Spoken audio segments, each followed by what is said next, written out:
Praise the lord. ప్రభువైన యేసుక్రీస్తు నామములో మీకందరికీ కూడా శుభములు. మరొక నూతన దినంలో దేవుడు మనల్ని తన నూతనమైన వాత్సల్యంతో ఎంతో క్షేమంగా నడిపించాలని ఆయనను ప్రార్థన చేద్దాం. ఈ దినము దేవుడు మనతో మాట్లాడుతున్న విధానం ఏంటంటే, మనము నిరీక్షణ కలిగి ఉండాలి. ఎప్పుడు మనము ఎలా నిరీక్షణ కలిగి ఉండాలి అంటే, శ్రమ ఓర్పును కలిగిస్తుంది, ఓర్పు పరీక్షను కలిగిస్తుంది, పరీక్ష నిరీక్షణను కలిగిస్తుంది. అంటే ఆ పరీక్షను మనం ఎదుర్కోవాలి.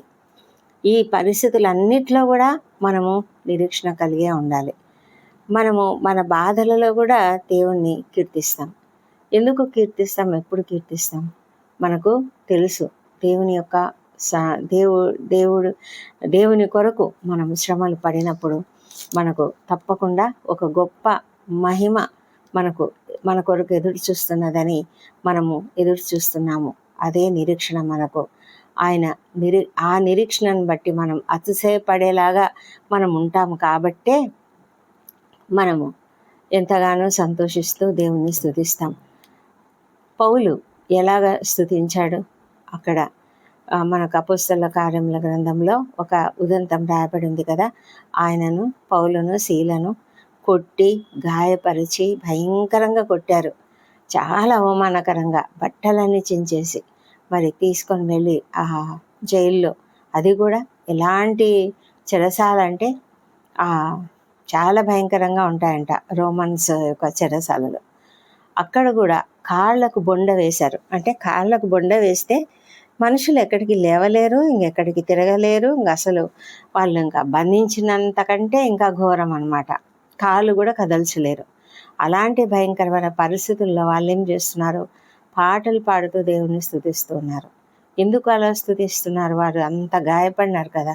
అంత గాయపడిన స్థితిలో కూడా వారు ఎందుకు అలా స్తుతించగలిగారు అంటే, వాళ్ళకు ఒక నిరీక్షణ ఉంది.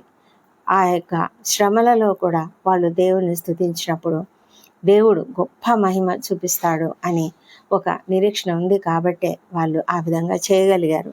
ఎందుకంటే వారు దేవుణ్ణి నమ్మి ఉన్నారు, దేవుని గొప్పతనం ఎరిగి ఉన్నారు కనుక.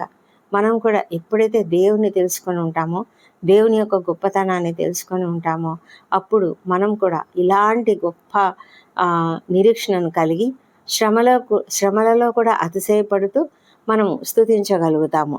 ఇది ఎంత విచిత్రమైనటువంటి భావన కదా. మనం కష్టాల్లో ఉన్నప్పుడు దేవుణ్ణి స్తుతించాలి అని ప్రభువైన యేసుక్రీస్తు కూడా మనకు కొండ మీద ప్రసంగంలో చెప్తున్నాడు. మీరు హింసలు పొందినప్పుడు, అవమానించబడినప్పుడు మీరు సంతోషించండి, ఆనందించండి అని చెప్తున్నాడు. మరి ఎందుకు అలా చెప్పాడు అంటే, అక్కడ అది లోపల అంతర్గతంగా ఉన్నటువంటి భావము అదే. మనము ఆ పరిస్థితులలో కూడా మనము సంతోషంగా దేవుణ్ణి స్తుతించాలి. ఆయన వలన హింసించబడి వారు ధన్యులు, మరియు వాళ్ళు ప్రశంసలకు అర్హులు అని మరి ప్రభువైన యేసు చెప్పారు. అదేవిధంగా పౌలు కూడా ఆ విషయాన్ని కనుగొన్నాడు. అందుకే పౌలు యొక్క బాధ గురించి, తన బాధ గురించి అతడు దేవుని స్తుతిస్తూ ఉన్నాడు. అయితే దేవునికి ప్రతి దాని గురించి ఒక ప్రణాళిక ఉంటుంది. మన జీవితంలో కష్టాలు ఎందుకు వస్తున్నాయి? ఆ కష్టాలు, శ్రమలు, బాధలు, అనారోగ్యము ఇవన్నీ కూడా ఎందుకు వస్తున్నాయి అంటే, దానికి ఒక ప్రణాళిక ఉంది అని మనము గ్రహించాలి. మరి పౌలు యొక్క బాధ దేవునికి తెలుసు. ఆయనకు ఒక ఉద్దేశం ఉంది. జీవితంలో కష్టాలను ఎదుర్కొన్నప్పుడు మనం కూడా అదే మనము అనుభవించగలుగుతాము. ఆయన అధీనంలోనే సమస్తము ఉన్నాయి. మనము ప్రభువైన యేసుక్రీస్తు నామమును బట్టి మనము సమస్యలు ఎదుర్కొంటున్నామా, హింసలు ఎదుర్కొంటున్నామా, అవమానాలు ఎదుర్కొంటున్నామా, నిందలు ఎదుర్కొంటున్నామా, వీటన్నిటికీ కూడా దేవుడు మనకొక మహిమ కిరీటము ఏర్పాటు చేసి ఉన్నాడని మనం గ్రహించినట్లయితే మనము సంతోషంగా దాన్ని అనుభవిస్తాము. అది తెలియకపోతే మనము చాలా బాధపడుతూ ఉంటాము. దేవుడు మనకు జరిగే అత్యంత బాధాకరమైన విషయాలను కూడా మన మంచి కోసమే ఏర్పాటు చేసి ఉంటాడు. మరి పౌలు, శీలలు కూడా అంత భయంకరమైన బాధలు, గాయాలు, అవమానాలు భరించి కూడా వాళ్ళు ఆ విధంగా సంతోషంగా స్తుతిస్తూ ఉన్నప్పుడు జరిగిన గొప్ప అద్భుతం మనకు తెలుసు కదా. ఒక పెద్ద భూకంపం వచ్చింది. ఆ భూకంపం వచ్చినప్పుడు చెరసాల తలుపులు అన్నీ కూడా ఓపెన్ అయ్యాయి. అంతేగాని ఆ భూకంపం వచ్చినప్పుడు జనరల్గా చెరసాలలు కూలిపోతాయి. మరి భయంకరమైన ఉపద్రవం కలుగుతుంది. అంటే భయంకరంగా భూమి చీలిపోయి అందరూ కూరుకుపోతారు కదా. అయితే అదంతా ఏం జరగలేదు. భూకంపం కలిగింది కానీ అక్కడ ఎవ్వరికి ఏ హాని కలగలేదు. కేవలం చెరసాల డోర్స్ అన్నీ ఓపెన్ అయ్యాయి. అప్పుడు ఆ చెరసాల అధికారి ఏమనుకున్నాడు, అందరూ పారిపోయి ఉంటారు అనుకొని తనను అధికారులు అడుగుతారు కదా అని భయంతో తనను తాను చంపేసుకోవాలనుకున్నాడు. కానీ అప్పుడే పౌలు గట్టిగా పిలిచి, లేదు లేదు, మేమందరం ఇక్కడే ఉన్నాం, క్షేమంగా ఉన్నాం, డోంట్ వరీ, నువ్వు వాళ్ళు చెయ్యొద్దు అని చెప్పి ఆ తర్వాత అతనిని, అతని కుటుంబాన్ని, అతనితో పాటు ఇంకా అనేక మందిని, బహుశా ఆ చెరసాలలో అందరూ కూడా దేవుణ్ణి అంగీకరించి ఉంటారు. ఆ గొప్ప కార్యం జరగడానికే ఆ గొప్ప ఉపద్రవం కలిగింది, ఆ శ్రమలు హింసలు కలిగాయి. అయితే మరి పౌలు శీలలు దానిని ధైర్యంతో భరించారు, దేవుని స్తుతించారు. గొప్ప అద్భుతము అక్కడ జరిగింది. బాధలలో ఆనందించడం అంటే అది అంత తేలికైన పని కాదు కదా. మనమంతా కూడా అది చాలా కష్టం కదా అని అనుకుంటూ ఉంటాం. నిజమే, అది ఎవరికైనా కూడా చాలా కష్టం.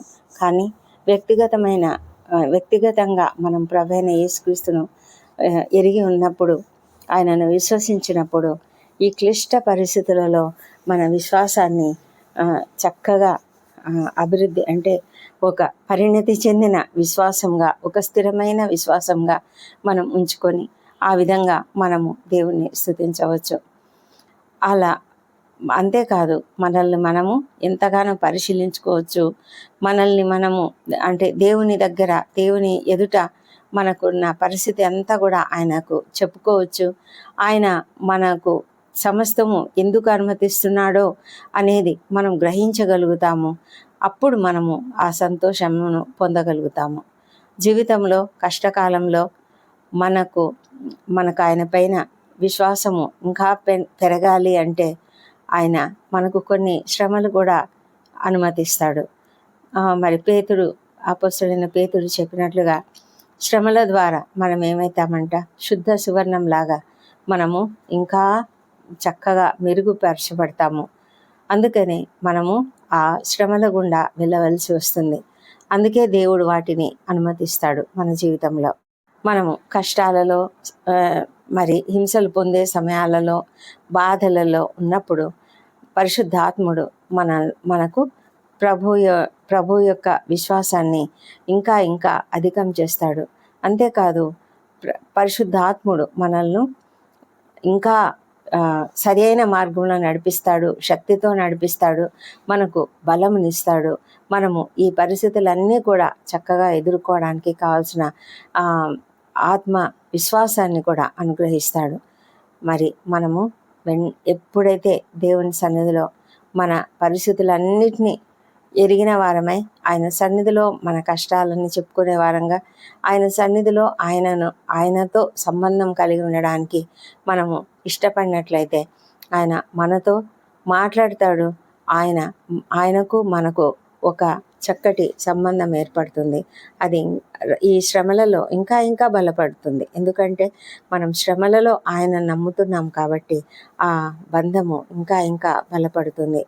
మరి అన్నీ పడిపోయినా, ఎలాంటి పరిస్థితులు అంటే మనకు ఉన్నటువంటి ఇవన్నీ కూడా లేకపోయినా కూడా, ఏమీ లేకపోయినా కూడా మరి దేవుని సహాయము మనకు ఉంటుంది కాబట్టి ఆయన పైన మాత్రమే ఆధారపడడం మనకు ఆయన నేర్పుతాడు. కాబట్టి మనము ఎంతో ధైర్యంగా ఉండగలుగుతాము. మనము ఎంతో నిరాశ చెందే పరిస్థితులలో కూడా మనము దేవుని యందు విశ్వాసంతో ఉన్నప్పుడు మనకు ధైర్యం అనేది కలుగుతుంది. దేవుని యొక్క ప్రణాళికలు మనం చూసినప్పుడు మనకు ఆనందం కలుగుతుంది. గతంలో ఏదైనా జరిగి ఉండి మనము ఆ అనుభవం కలిగి ఉన్నట్లయితే అప్పుడు మనకి ఇంకా ధైర్యంగా ఉంటుంది కదా. అవును, గతంలో ఇలా జరిగింది, దేవుడు నా కొరకు ఇలా చేశాడు అని ఒక విశ్వాసం ఉన్నప్పుడు మన విశ్వాసం ఇంకా ఇంకా బలమైనదిగా ఉంటుంది. దేవుని మార్గాలు ఉన్నతమైనవి. అవి మనకంటే కూడా, మన తలంపుల కంటే ఉన్నతమైనవి. ఎంతో గొప్పవి. కాబట్టి ఆయన తన ప్రేమతో మనల్ని చక్కగా నడిపిస్తున్నందుకు దేవునికి ఎంతగానో కృతజ్ఞతలు చెల్లిస్తూ ఈ జీవితంలో మనం సాగుతున్న ఈ పరిస్థితులలో ప్రతి శ్రమను ఓర్చుకోవడానికి మనం ఎరిగి ఉండడానికి దేవుడు మనకు కృప చూపించునుగాక. దేవుడి కృపావర్తన దీవించునుగాక. ప్రార్థన చేద్దాం. తప్పక ప్రార్థనలలో ఏకీభవించండి. సర్వశక్తిమంతుడా, సర్వోన్నతుడా, మహోన్నతుడా, నీకే వందనములు, నీకే స్తోత్రం చెల్లించుకుంటున్నాం ప్రభా. దయగలిగిన దేవుడవు, అద్భుతకరుడవు, ఆశ్చర్యకరుడవు తండ్రి. మా ప్రభా తండ్రి, మా జీవితాలలో మీరు మాకు చేస్తున్న ప్రతి గొప్ప కార్యమును బట్టి, ప్రతి మేలును బట్టి కూడా నీకు వందనములు, స్తోత్రములు చెల్లించుకుంటున్నాము. మమ్మలను సజీవులుగా ఉంచినందుకు నీకు వందనములు. ప్రతి కనికరమును బట్టి, నీవు కనికరంతో మా పట్ల చేసిన ప్రతి మేలును బట్టి, నూతనంగా మా పట్ల నీకు వాత్సల్యం కలుగుతున్నందుకు ప్రభా నీకు వందనములు.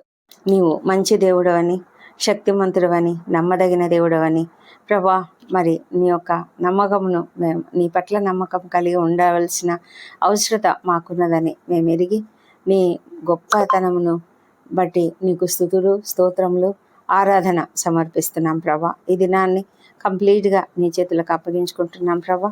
మా తండ్రి, మా జీవితంలో ఈ దినము మేము చేయవలసిన ప్రతి పనిలో కూడా మాకు కావలసిన జయంను అనుగ్రహించండి. మా మాటలు, తలంపులు, క్రియలు సమస్తము నీ అధీనంలో ఉంచినట్లుగా సహాయం చేయండి. ఈ దినం మేము ఏ బాధ్యతలు వహించాలో, మరి ఏ ఏ నిర్ణయాలు తీసుకోవాలో అవన్నీ కూడా తండ్రి నీ చేతులకే అప్పగించుకుంటున్నాను. సమస్తం కూడా నీవు చక్కగా జరిగిస్తావని నమ్ముతున్నాం ప్రభా. తండ్రి, ప్రతి పరిస్థితిని ఎదుర్కోవడానికి కావలసిన జ్ఞానము, వివేచన మాకు అనుగ్రహించమని వేడుకొంచున్నాం ప్రభా. విధేయతతో మేము నడుచుకోవడానికి సహాయం చేయమని ప్రార్థిస్తున్నాం తండ్రి. మా కుటుంబాలను మీరు ఆశ్రయించండి. ప్రతి కుటుంబంలో శాంతి, సమాధానములను అనుగ్రహించండి మా తండ్రి. ఈ దినం ఇంటర్వ్యూలకు హాజరవుతున్న వారికి తప్పకుండా విజయం అనుగ్రహించండి తండ్రి. ఎంతోమంది నాయన నిరుద్యోగ సమస్యతో బాధపడుతూ ఉన్నారు. ప్రతి ఒక్కరిని నేను ఆ కృంగుదల నుంచి లేవనెత్తి వారి ఎదుట అనేక మార్గములను తెరవమని ప్రార్థిస్తున్నాము మా ప్రభా. మరి ప్రతి ఒక్కరు కూడా నీ యందు నిరీక్షణతో నీ సన్నిధిలో కనిపెట్టే భాగ్యం దయచేయండి. నన్ను ఎంతోమంది వివాహ ప్రయత్నాలు చేస్తున్నారు, సఫలం చేయండి. సంతానం కొరకు ఎదురు చూసిన బిడ్డలకు తప్పకుండా సంతానం అనుగ్రహించండి. మీకు అసాధ్యమైనది ఏది లేదు తండ్రి. సమస్తం మీరు చేయగలరు దేవా. నీకే వందనం చెల్లించుకుంటున్నాం మా ప్రభా తండ్రి. మరి మా జీవితాలలో ఈ దినము మేము ఎదుర్కోవాల్సిన సవాళ్ళన్నిటిలో కూడా మీ యొక్క సహాయము, జ్ఞానము, మీ యొక్క కాపుదల మాకు అనుగ్రహించమని వేడుకొంచున్నాం. మా ప్రయాణాలన్నీ కూడా జయప్రదంగా నడిపించండి. విద్యార్థులను దీవించి వారందరూ కూడా ఉన్నత స్థాయికి చేరగలుగుటకు వారికి కావాల్సిన జ్ఞానము అనుగ్రహించమని ప్రార్థిస్తున్నాం తండ్రి. అనారోగ్యంతో ఎంతమంది బాధపడుతున్నారో నాన్న, వారిని అందరినీ కూడా కనికరించి వారికి ఉన్న కష్టం నుంచి, ఆ బాధ నుంచి విడుదల, స్వస్థత అనుగ్రహించమని ప్రార్థిస్తున్నాం ప్రభా. ఎంతోమంది సీరియస్ కండిషన్స్లో ఉంటున్నారు నాయన. కుటుంబ సభ్యులు ఎంతో ఆందోళన పడుతున్నారు. దయ ఉంచండి, వారిని కనికరించమని ప్రార్థిస్తున్నాము మా ప్రభా తండ్రి. ఇంకా అనేక రకాల వేదనకరమైన పరిస్థితులలో అనారోగ్యంతో ఉన్నటువంటి బాధలు ప్రభా, మరి క్యాన్సర్ వ్యాధులు, లివర్ వ్యాధులు, కిడ్నీ వ్యాధులు, లంగ్స్లో ప్రాబ్లమ్స్, వీటన్నిటిని నేను ఏ శ్రమంలో తొలగించి స్వస్థత దయచేయమని వేడుకొంచున్నాము. మరి బ్రెయిన్లో ఉన్న సమస్యలు తొలగించండి. నరాల సంబంధిత వ్యాధులను బాగు చేయండి మా తండ్రి దేవా. మరి నడుము నొప్పులు, కీళ్ళ నొప్పులు, కాళ్ళ నొప్పులు, మోకాళ్ళ నొప్పులు, కండరాల నొప్పులు, ప్రతి విధమైన అనారోగ్యం నుంచి కూడా ఏ శ్రమంలో ప్రతి ఒక్కరికి విడుదల, మైగ్రేన్ తలనొప్పి నుంచి విడుదల దయచేయమని ప్రార్థిస్తున్నాం ప్రభా. మా తండ్రి దేవా, ఇది నా తండ్రి మా అందరినీ మీరు బలపరచండి. మా అందరి జీవితాలలో మీ యొక్క కృపను కనపరచండి మా తండ్రి దేవా. మాకున్న ప్రతి కష్టమును ఎన్నో అడ్డంకులు ఉంటాయి తండ్రి. అవన్నీ కూడా మీరు మాకు ముందుగా వెళ్ళి సరళం చేస్తున్నందుకు నీకు వందనములు మా ప్రభా. భయం అనేది లేకుండా విశ్వాసంతో ప్రతి పరిస్థితిని అధిగమించడానికి మాకు సహాయం చేయమని వేడుకొంచున్నాం. ఓపికను, సహనమును మాకు అనుగ్రహించండి తండ్రి. మా తండ్రి, ప్రతి పరిస్థితిని కూడా మేము ఎదుర్కోవడానికి, ముఖ్యంగా ప్రతి పరిస్థితి కూడా ప్రతి పరిస్థితి వెనక నీ యొక్క ప్రణాళిక ఉందని గ్రహించి మేము జాగ్రత్తగా ఉండడానికి సహాయం చేయమని ప్రార్థిస్తున్నాం తండ్రి. రక్షణ లేని ప్రతి ఒక్కరిని కూడా రక్షించమని ప్రార్థిస్తున్నాం తండ్రి. ముఖ్యంగా ప్రభా, వారి యొక్క హృదయాలను, కఠిన హృదయాలను మార్చండి. వారిలో ఉన్నటువంటి ఆ లాజిక్ ఆలోచించే ఆ మనస్తత్వాన్ని తొలగించి ప్రభా, నీవు నిజమైన దేవుడు అని తెలుసుకొనిలాగున, నీ శిలువ విలువను తెలుసుకొనిలాగున మీరు సహాయం చేయండి తండ్రి. వారి మనోనేత్రాలను వెలిగించమని ప్రార్థిస్తున్నాం తండ్రి. మా ప్రభా, భయంకరమైన అడిక్షన్స్లో ఉన్నటువంటి వాళ్ళకు ఏ శ్రమలో విడుదల దయచేయమని, నీ వైపునకు ప్రతి ఒక్కరూ ఆకర్షించబడినట్లుగా సహాయం చేయమని ప్రార్థిస్తున్నాం తండ్రి. దేవా, మరి మా హృదయాలు మీ చేతులకు అప్పగించుకుంటున్నాము. మీ కాపుదలలో భద్రంగా కాపాడండి. కోపము, గర్వము, మరి నెగటివ్ ఆలోచనలు, నిరుత్సాహము లేకుండా తండ్రి మమ్మలను నీ యొక్క ప్రేమలో జాగ్రత్తగా నడిపించమని తండ్రి నీ చేతులకు మేము అప్పగించుకుంటున్నాము. అన్యాయం జరిగిన వారి పట్ల మీరు న్యాయం జరిగించండి తండ్రి. వారి పక్షాన మీరు వ్యాజ్యం ఆడే దేవుడు అంటున్నారు దేవా ప్రభా. ల్యాండ్ సమస్యలు, కోర్టు సమస్యలు అన్నిటిని కూడా తొలగించమని ప్రార్థిస్తున్నాము. వృద్ధులు, చిన్నారులు, మరి నిస్సహాయాలుగా ఉన్నటువంటి వారు, ఒంటరి తల్లులు, ఒంటరి మహిళలు అందరినీ కూడా దీవించి వారికి అందరికీ సహాయం అనుగ్రహించండి. ప్రపంచమంతటా శాంతి సమాధానం అనుగ్రహించండి ప్రభా. మరి ఇజ్రాయెల్ దేశం దీవించండి, యెరూషలేమును దీవించండి. వారి నగరులలో క్షేమము, వారి ప్రాకారములలో నెమ్మదిని దయచేయమని ప్రార్థిస్తున్నాము ప్రభా తండ్రి. మా దేశమును దీవించి మా దేశంపై నీ పరిశుద్ధాత్మను కుమ్మరించండి తండ్రి. మా తండ్రి దేవా, మాకున్నటువంటి సమస్యలు ఎన్నో ఉన్నాయి, ఎన్నో దాడులు మరి జరుగుతున్నాయి ప్రభా. సువార్థికులు భయంకరంగా హింసించబడుతున్నారు. దయ ఉంచండి తండ్రి, వీటినన్నింటిని అరికట్టమని ప్రార్థిస్తున్నాము. మరి అధికారులు, ఉద్యోగులు, పరిపాలకులు అందరూ కూడా నీతిగా నిజాయితీగా పనిచేయనట్లుగా సహాయం చేయమని ప్రార్థిస్తున్నాం తండ్రి.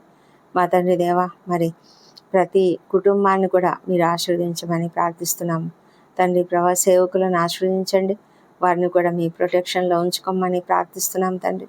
దేవా ప్రభా, మరి మా యొక్క మార్గమును నీ చేతులకు అప్పగించుకుంటున్నాం తండ్రి. తండ్రి, ఈ దినం బర్త్డేలు, వివాహ దినం జరుపుకుంటున్న ప్రతి ఒక్కరిని దీవించండి ప్రభా. వారి పట్ల గతంలో గడిచిన సంవత్సరం అంతా మీరు వారికి ఎన్నో మేలులు చేస్తున్నారు. రాబోయే సంవత్సరంలో ఇంకా అధికమైన మేలులను వారికి అనుగ్రహించమని ప్రార్థిస్తున్నాము మా తండ్రి దేవా. వారిపైన నీ ముఖ కాంతిని ప్రకాశింపజేసి సంతోషము, సమాధానం వారికి అనుగ్రహించమని ప్రార్థిస్తున్నాము దేవా ప్రభా. నీవు నిత్యము శాశ్వతమైన ప్రేమతో మమ్మల్ని ప్రేమిస్తున్నందుకు, నమ్మకస్తుడుగా ఉన్నందుకు నీకు వందనములు, స్తోత్రం చెల్లించుకుంటున్నాం ప్రభా. మరి మా ప్రార్థనలన్నీ మీరు అంగీకరించి జవాబులు ఇచ్చినందుకు నీకు వందనములు. ఈ ప్రార్థనలన్నీ మా ప్రభువును, మా ప్రియ రక్షకుడు నైనా యేసుక్రీస్తు నామములో అడిగి పొంది ఉన్నామని నమ్ముతూ నీకు స్తోత్రం చెల్లిస్తున్నాం తండ్రి. Amen, amen.